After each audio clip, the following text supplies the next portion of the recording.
Okay guys, so as a smart money trader, I use these 5 steps which has increased my winning rate.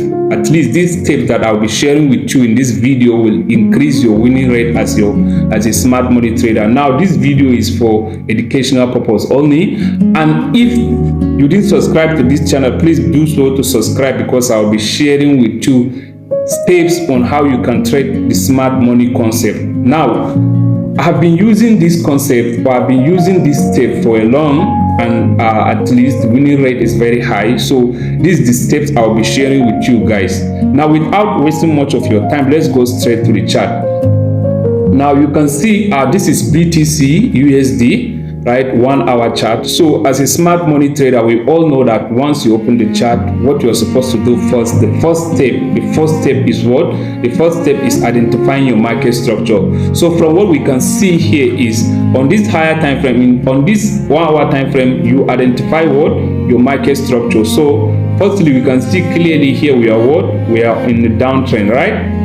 We have a break of structure here, right? We have a break of structure here, and then sorry guys, we have a break of structure here, right? So clearly you can see that what? We are in the downtrend, right? So now the next thing is, after you identify your market structure on the higher time frame, now you go to the lower time frame to what? To refine your trade, right? To refine your entry. So now we have identified this market structure. Now we are going to 15 minutes to see what is happening on the 15 minutes, so that we find an entry on the 15 minutes, right? So now we are on the 15 minutes, so we can still see that, yeah, our market structure aligned with what? With 1 hour structure, right? The 15-minute structure aligned with what? The 1 hour market structure. So what we'll be looking for now is what?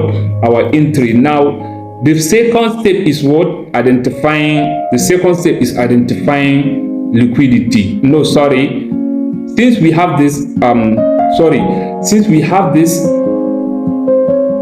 break of structure, the second step will be identifying the what? The order block, right? The order block that caused this last break of structure. You can see that we have a break of structure here, right? So this last break of structure is what we'll be looking for. We'll be looking for the order block that caused this last break of structure. So now when I zoom out, you can see that we have a lot of order blocks. So I see a lot of people using this place as what? As the order block, right? I see a lot of people using the whole of this place as a order block, right? Which is very, very wrong, because I don't see this as the order block, because there are some criteria that you need to have for a order block to be what? A valid order block. So as for me, the criteria I use for order block, that this place doesn't meet the criteria. What are the criteria? At least my order block should what? Sweep liquidity, or at least have a liquidity to take, right? Before I consider it a valid order block. So I don't see any liquidity sweep here, and I don't see any liquidity that the market will take before coming to my order block. So I don't count this as an order block. So what I do is I take this one, I take this first one, I use this first one, right? I use this first one here. So you can see that this is a clear order block here, which has a fair value gap, right?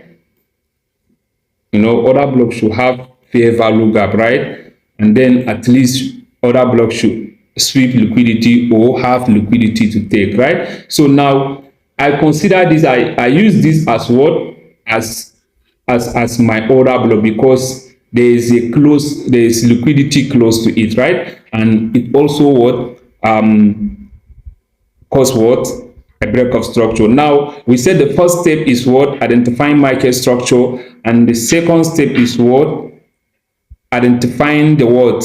Break of structure. Yes, we have. And then the third step is identifying what? Identifying liquidity, right? We have a liquidity here, so let's put it right. We have a liquidity here, so we have this liquidity, okay, or inducement. We can call it inducement as well. So we have this liquidity or inducement. And then the fourth step is what? The fourth step is getting a fair value gap. So you can see we still have one tiny fair value gap here, right? we have a one tiny fair value gap, so we still consider it, right? No matter how tiny it is, it's still valid if it is a order block. Sorry, it's a fair value gap. So now the next thing is your entry, right? This is the last step, your entry. So you enter what at the open of this your order block, right? So right here we're going to enter at this place, right? This is our entry here. So I use this place as my entry. Now you can see that this is a simple analysis, right? So I target this low here, this draw on liquidity here. This is my target. This is where I'm targeting, right? So this is where I'm targeting, this place. So you can see that the market came down here and hit our take profit. These are the 5 simple steps that I use I always use these steps to execute my trade. And this step has been working for me for a while. So I don't forget don't forget about